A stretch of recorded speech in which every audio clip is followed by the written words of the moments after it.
Welcome everyone to this online legal training brought to you by the Mast Human Intelligence app. Today's session is laws on wages, pays and compensations in accordance with the Labour Protection Act of Thailand. Paying compensation for work is a fundamental right guaranteed by labour protection laws, whereby employers are required to remunerate employees following these regulations.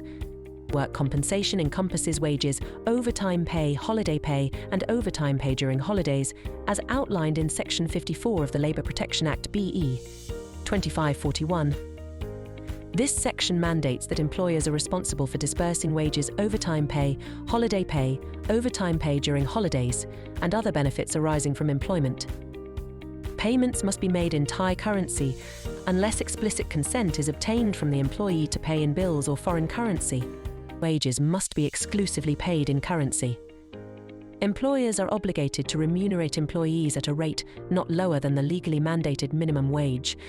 Payment should be made in exchange for regular working hours only.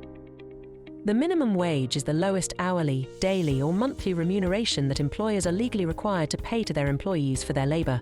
It is established by law or by a government-appointed wage-setting authority.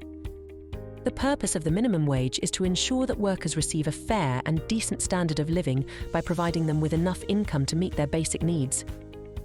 In Thailand, the 2024 minimum wage rates are based on the Wage Commission's Announcement No. 12 dated December 8, 2023, effective from January 1, 2024.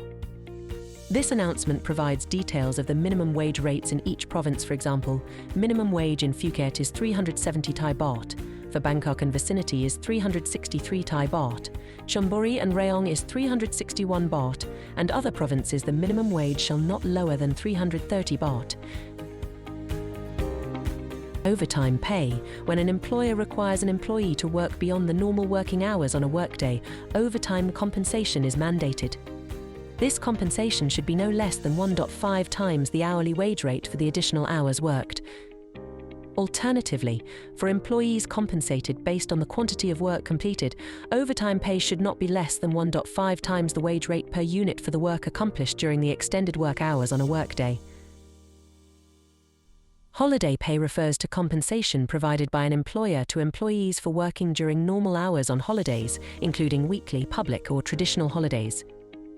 Employers are obligated to offer holiday pay under the following conditions. Monthly employees and others entitled to holiday pay should receive compensation for holiday work not less than 1 time of their regular pay. Daily employees and others not eligible for holiday pay should receive compensation for holiday work not less than 2 times of their regular pay. Overtime pay on holidays. If work is performed on a holiday beyond the normal working hours of a regular workday, the employer must pay overtime pay on holidays to the employees at a rate of 3 times the hourly wage rate on a regular workday for the number of hours worked. Alternatively, for employees compensated based on output, the overtime pay on holidays should be calculated at a rate of 3 times the wage rate per unit of work accomplished. This online legal series is proudly presented by the Mast Human Intelligence app, emphasizing our steadfast belief that knowledge is the most powerful tool in empowering vulnerable workers to protect themselves against trafficking, forced labor, and exploitation. Thank you for tuning in.